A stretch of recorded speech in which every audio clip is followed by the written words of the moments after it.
This is running absolutely parallel to Darwin's theory of evolution. This is 15,000 years ago. Evolutionary memory is deciding that you only take human form. So he looked at his evolutionary memory and he says, first we were fish. He even mentions this. Unless there is some significant change in the solar system, you cannot evolve physically.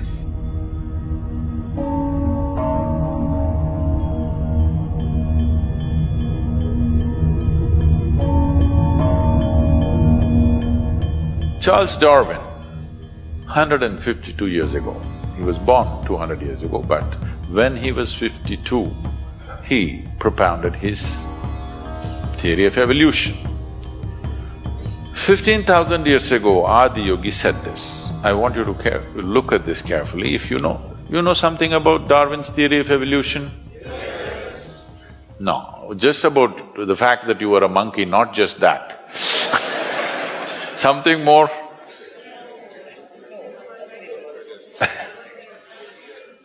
That one knowledge is good, but Adiyogi said the first form of life on this planet was in water. Well, you have heard about this in so many different ways. People told you there are 9 avatars. Yes? Can you tell me what are the 9 avatars?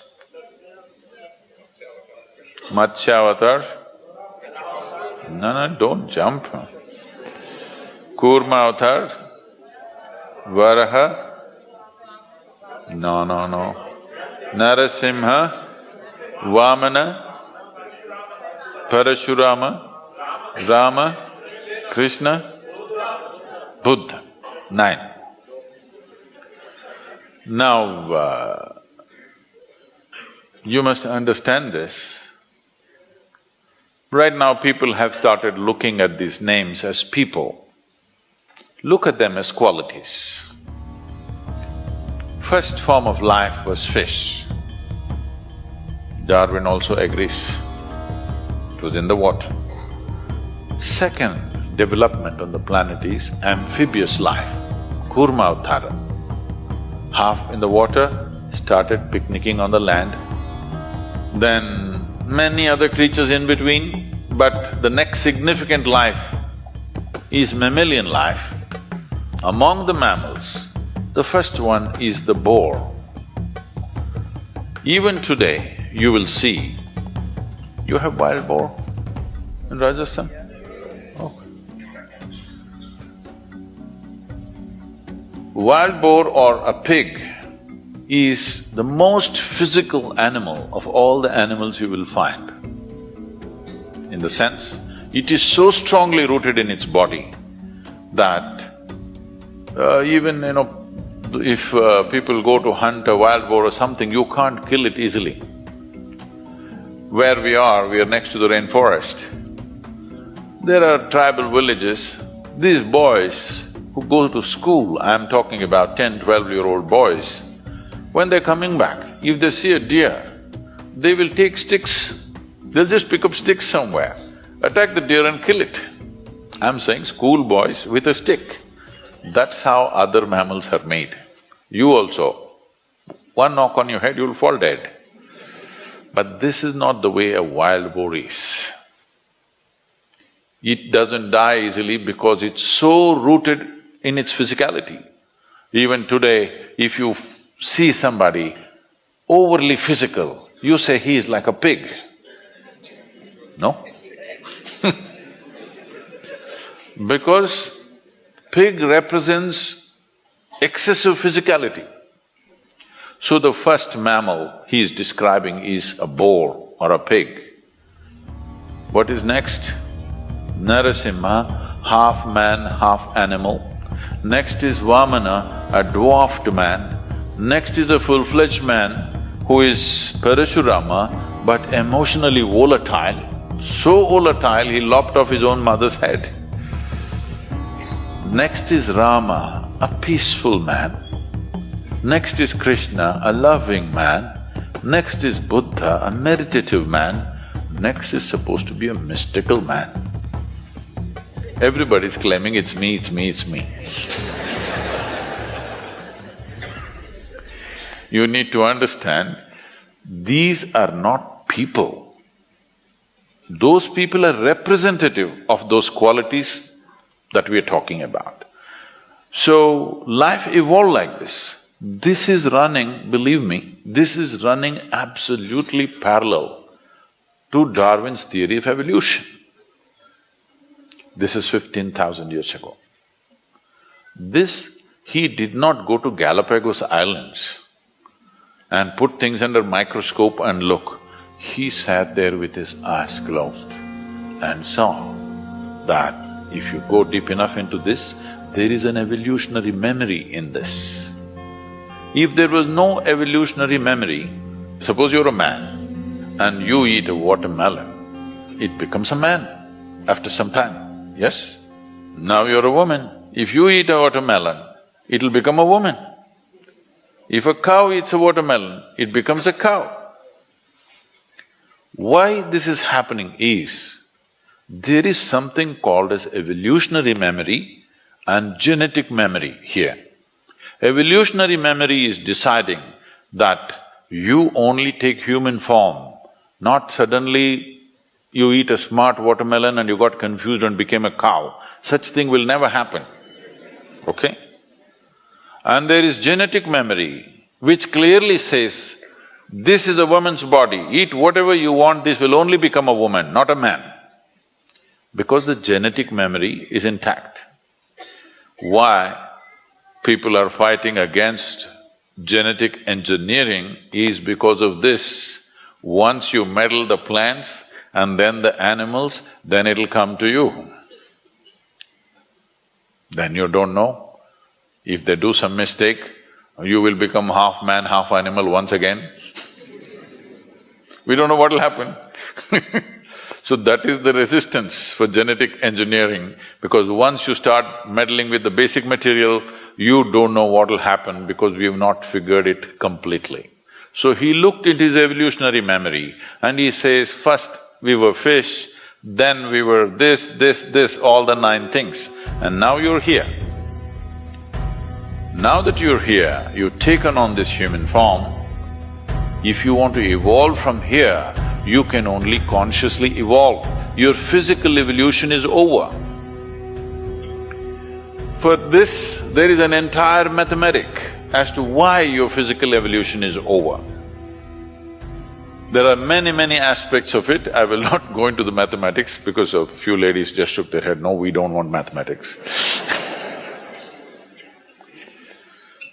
But there is no mysticism without mathematics.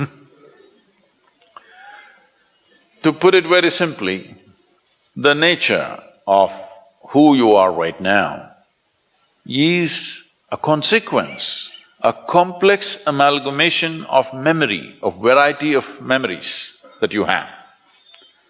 You have this kind of body because of evolutionary and genetic memory.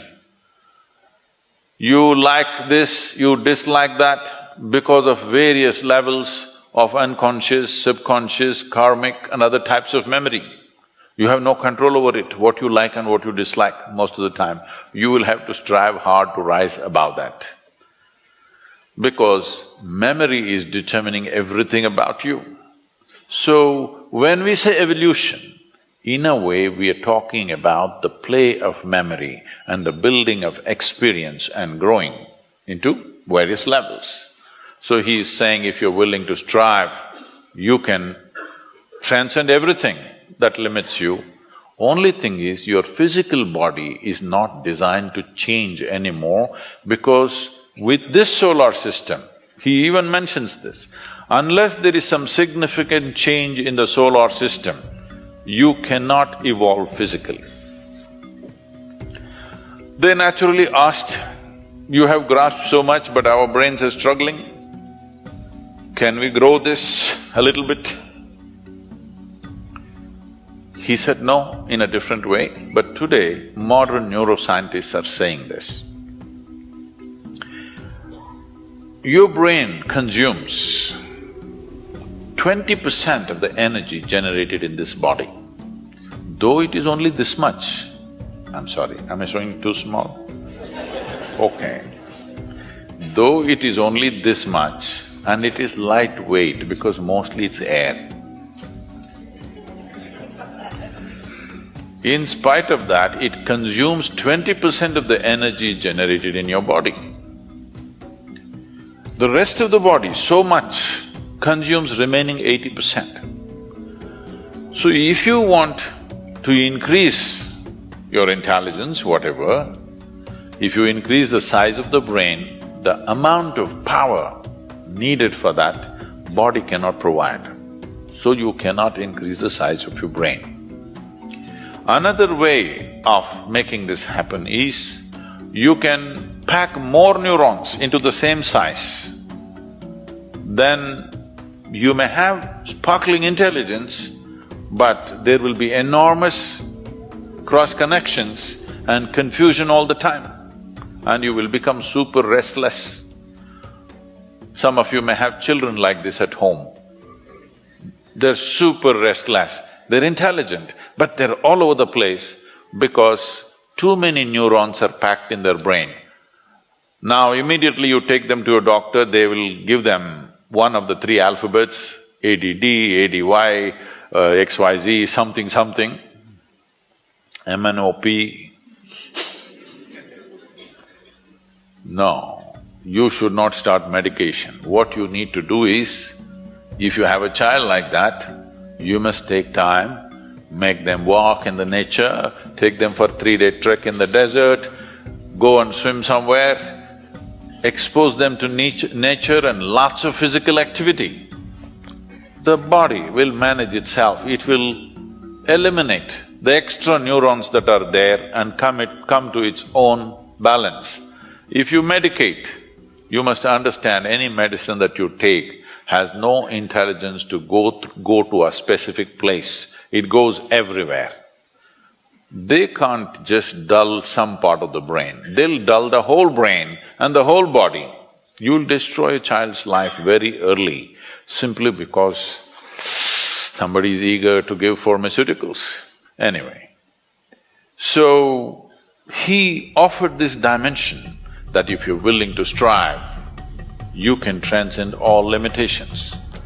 Whatever the limits nature has set for us, every one of those things can be crossed if only you're willing to strive. This is what Adiyogi conveyed to them and then started giving out methods how to transcend their present limitations. People just believe this is how we are, even now, right? This is how we are. No, no, no, this is not how you are. Unfortunately, this is how you made yourself to be. But you can also make yourself to be more and more and more in many different ways. Have you seen in the same day, sometimes you're wonderful, sometimes you're horrible? Hello? Yes. Lot of horrible people.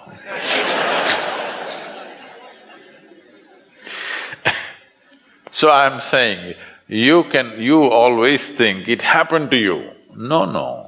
You can make yourself wonderful, you can make yourself horrible, isn't it? So you can be in limitations, you can be beyond limitations. So for the first time he brought this to humanity, and then he spoke about how every creature on this planet has evolved beyond its own limitations with striving over a period of time. Or in other words, he propounded the